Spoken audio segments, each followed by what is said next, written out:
23 novembre 1915. Cela fait maintenant 1 an que j'ai laissé derrière moi ma maison. Les champs paisibles, et surtout le regard de Jeanne. Son étreinte, ses mots doux au matin du départ. 1 an depuis ce fichu train, chargé d'hommes, d'enthousiasme naïf et d'une croyance absurde, que tout cela ne durerait pas longtemps. Je me rappelle du départ comme si c'était hier. Les cris, les fanfares, les larmes mêlées au sourire. Albert, Romain et moi, tous les trois sur le quai de la gare, la fleur au fusil et l'âme légère, on se croyait invincibles. On plaisantait. On disait qu'on allait voir du pays. Alors oui, on l'a vu le pays, mais c'était pas celui qu'on espérait. Depuis, on a traversé la boue, les tranchées, les forêts déchiquetées par les obus. J'ai entendu les cris d'agonie, vu les corps tordus par la peur, défigurés par la guerre. J'ai enterré des soldats et des amis. J'ai dormi à côté de cadavres, j'ai pleuré sans un bruit dans le noir, pour ne pas être vu, et pour ne pas montrer que moi aussi j'ai peur. Et j'ai perdu Albert, mon ami d'enfance, à notre toute première bataille. Voilà maintenant 1 an de guerre, et plus de 1,5 million de morts et de blessés côté français. Ce sont des chiffres que l'on murmure au fond des tranchées, entre 2 bombardements avec une sorte de fatalisme résigné.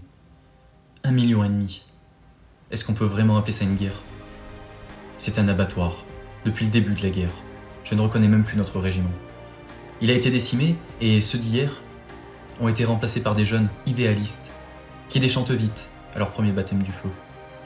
L'état-major et la propagande nous parlent de gloire, d'honneur et de sacrifice. Mais ici, dans les tranchées, il n'y a que la boue, des rats, la faim et l'odeur de la mort. L'honneur, c'est un mot qu'on utilise pour consoler les veuves. Et le sacrifice alors, c'est un mot qu'on inscrit sur des monuments ou sur des pierres tombales. Mais nous, les vivants, ceux qui tiennent encore debout, nous savons que tout cela est bien plus sale et bien plus absurde.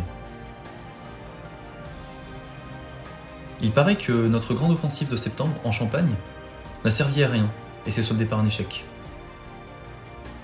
Alors bon, des milliers de morts pour avancer de quelques centaines de mètres.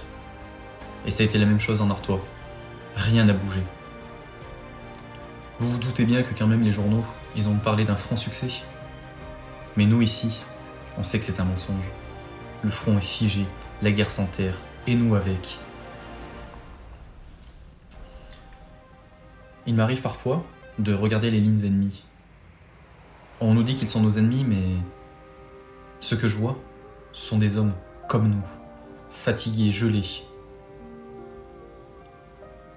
Je me demande souvent ce que leurs femmes leur écrivent, ou ce qu'ils auront laissé derrière eux. Eux aussi voulaient sûrement rentrer vite et rêver d'un retour glorieux. Et malheureusement, eux comme nous ont été pris au piège. Un soir, j'ai vu un soldat allemand sortir la tête de son trou. Il a levé sa gourde à la lune. Nos regards se sont croisés, aucun de nous n'a levé son fusil. C'était comme une trêve, muette, entre 2 âmes brisées. Ce soir, j'ai enfin eu le cœur à ouvrir le paquet que Jeanne m'avait envoyé.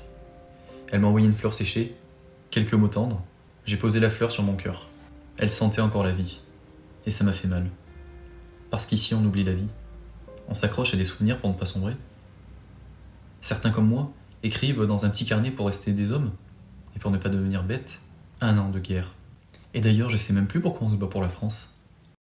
On se bat parce qu'on nous le demande, parce que l'état-major et les politiques nous l'ont obligé, parce qu'on ne peut pas faire autrement. Et malheureusement, je ne suis plus le André d'il y a 1 an. Je ne me retrouverai peut-être jamais. Mais le pire, c'est que Jeanne ne me reconnaisse plus si on venait à se revoir.